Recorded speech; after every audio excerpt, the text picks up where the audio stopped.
Welcome to the 2014 NAIA Division II Men's Basketball National Championship Live Bracket Show, brought to you by Play NAIA, the NAIA's Eligibility Center.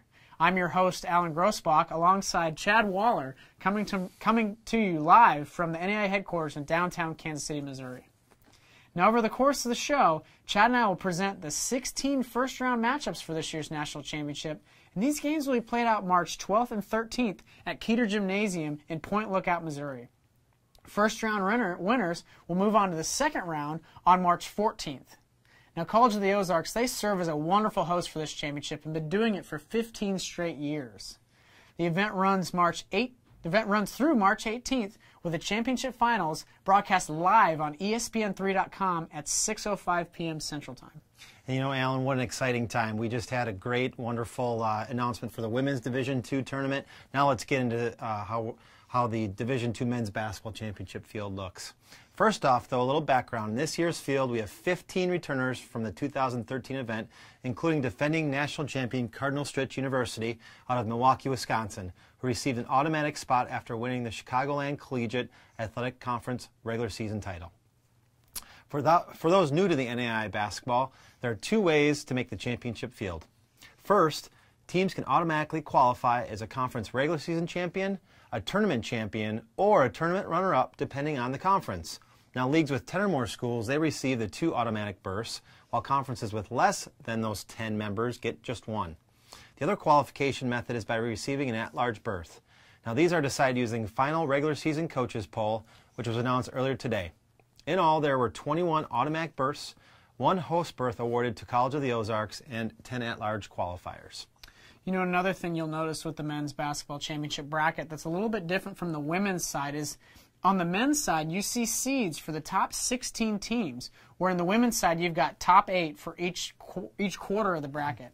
But again, on the men's side, the top 16 teams are seeded, and 17 through 32, they're scattered throughout the bracket using different parameters set by the championships department, and they work in conjunction with the NAIA Division II Men's Basketball Tournament Committee to kind of divvy out those pairings based on different factors that are set forth by the National Administrative Council. So that's kind of a little background on why the bracket looks the way it does. So now let's get into what's really important for tonight's show, and that's the pairings for the National Championship for Division II. And the first of 4 matchups, we'll start by looking in the upper left-hand corner, and these take place on Wednesday, March 12th.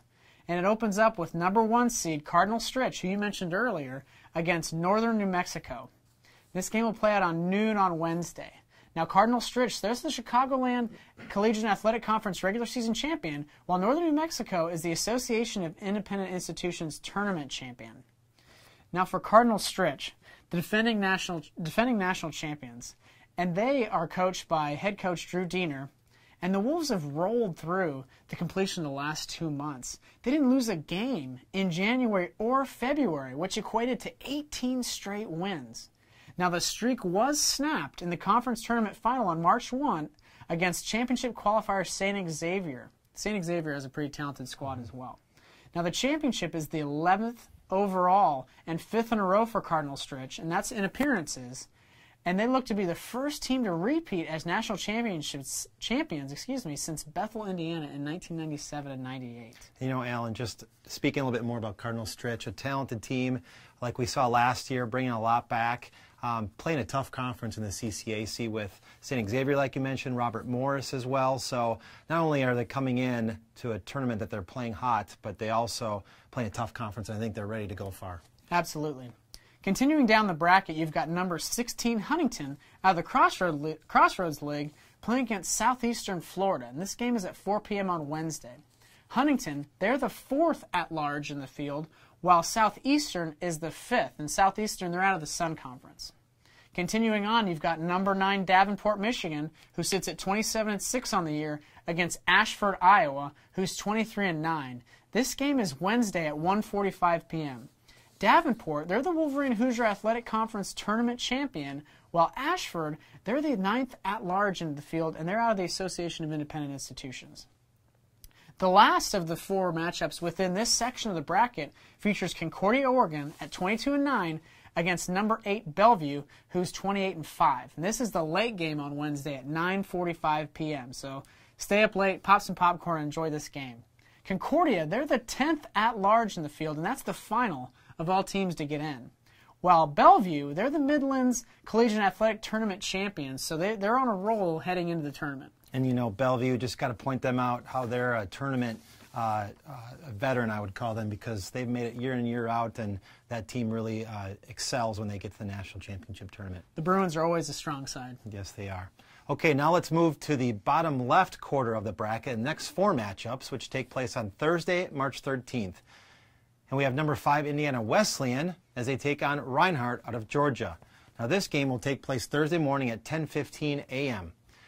Now Indiana Wesleyan, they earned a berth as a Crossroads League regular season champion, while Reinhardt, they were the Appalachian Athletic regular season runner-up. So a good matchup there in the top left quarter, the bottom left quarter of the bracket. Now moving to the second game of that bottom left quarter, we have Oklahoma Wesleyan taking on number 12 Morningside out of Iowa. This game takes place as the early game Thursday morning at 8:30 a.m. Oklahoma Wesleyan, they're the at-large number 8 team, while Morningside, the Great Plains Athletic Tournament champion. And I think that's going to bring a great crowd. People driving up from Oklahoma, folks down from Iowa coming down to support Morningside College. Always a great atmosphere there with those 2 teams, and I really think that'll be a good ball game. Now moving on to the next game, we have number 13 Northwood out of Florida as they take on Friends out of Kansas.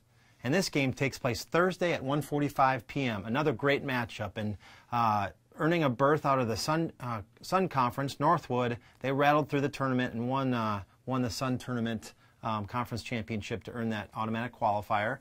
And Friends, they earned the berth as the Kansas Collegiate Athletic regular season champion. So good luck to those teams.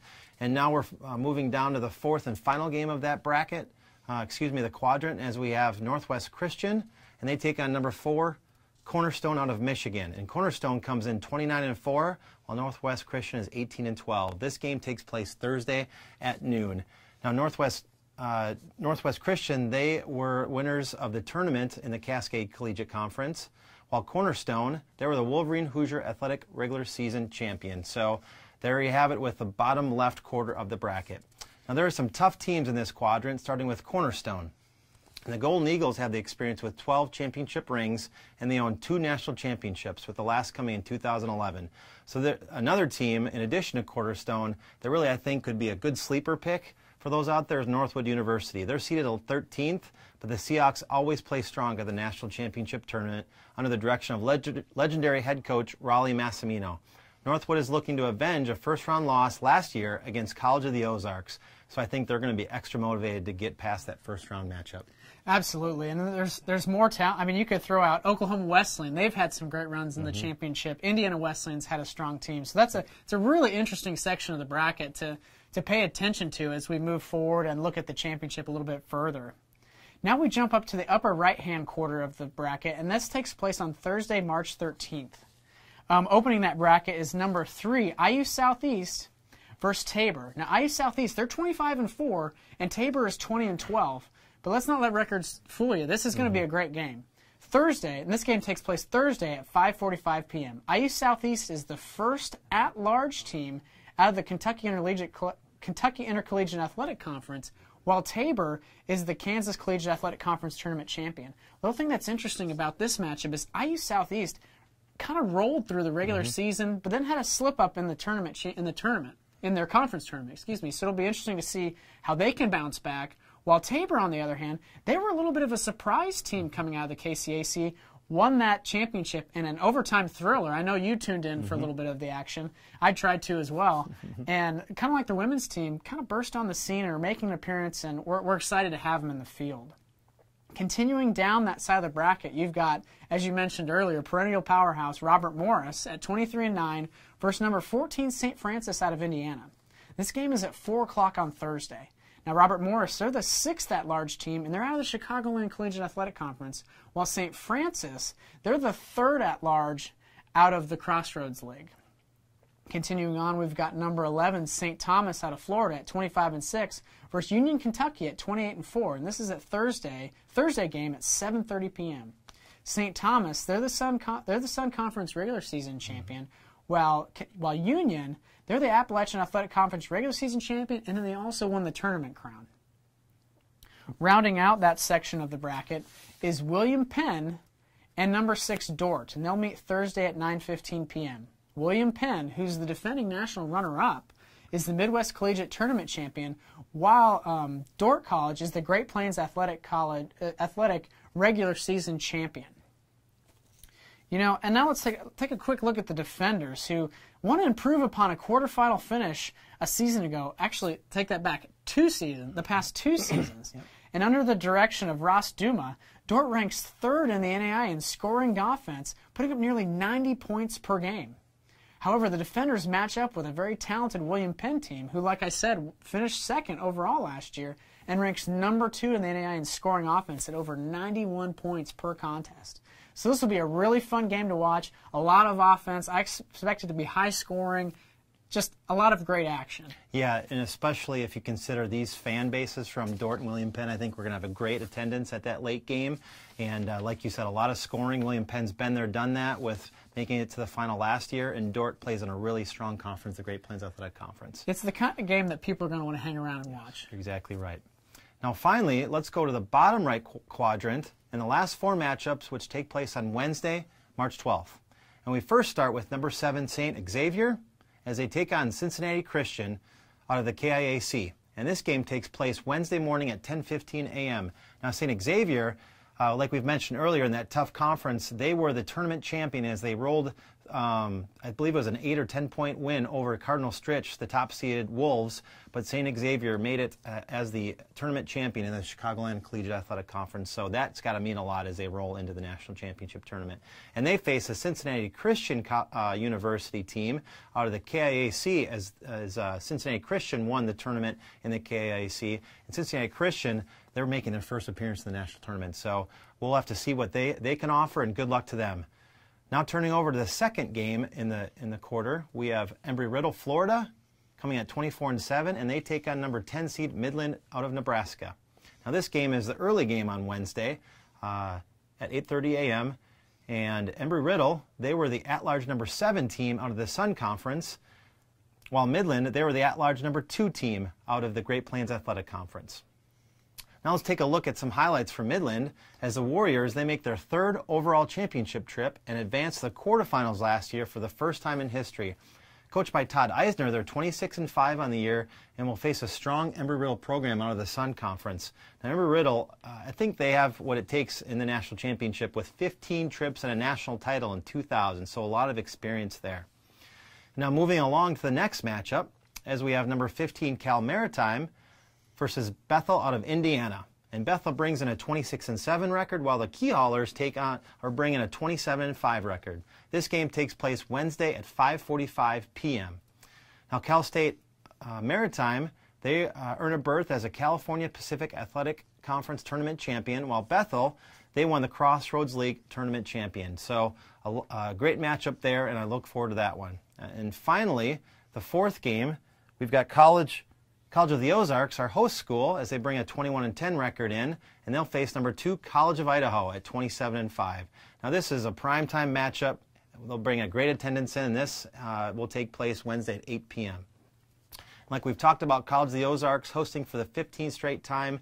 They've advanced out of the first round in 6 of the last events, and I bring that up because that home crowd is really a big advantage for the Bobcats as they play at home at Keeter Gymnasium. Now on the flip side, College of Idaho, they were the Cascade Collegiate regular season champion, and the Coyotes, they're no slouch. They own the nation's longest winning streak in Division II as they enter the national championship with 15 straight wins. Wow. Their last loss came on January 4th, so they're really on a roll. Yeah, absolutely.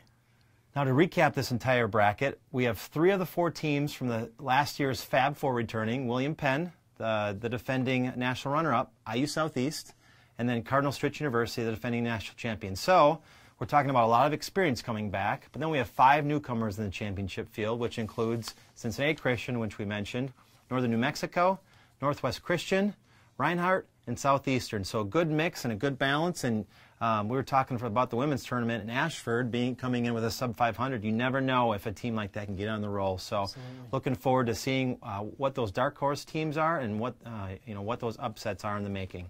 The conferences, turning to a couple of the stronger conferences that sent the most schools to the national championship, the most came from the Crossroads League and the Sun Conference with 4 teams each.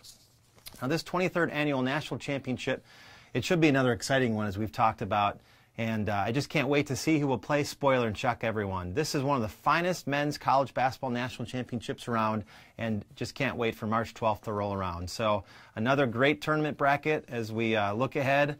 I'm going to try to fill my bracket. I hope to get 50% on my on my pairings, and we'll see how it works. Absolutely. I mean, it's such a great event. You've got Dort, you've got Cornerstone, you've got Embry-Riddle, you've got Northwood. I mean, there's so many solid NAIA teams in this event. It's so much fun, and you can't ever count out College of the Ozarks. Yeah. So it'll be great. I believe it. Well, that puts a wrap on today's show, and on behalf of everyone at the NAIA, I want to congratulate the schools, players, and coaches on a tremendous season. We're excited to have you at the National Championship, and we look forward to really watching you compete at that highest level. For more information on Division II men's basketball, visit the National Championship page on NAIA.org or follow us along Twitter at NAIA_news. We'll have updates throughout the event and pictures and everything else to make it really worth your while. So, again, we thank you for your time and good night.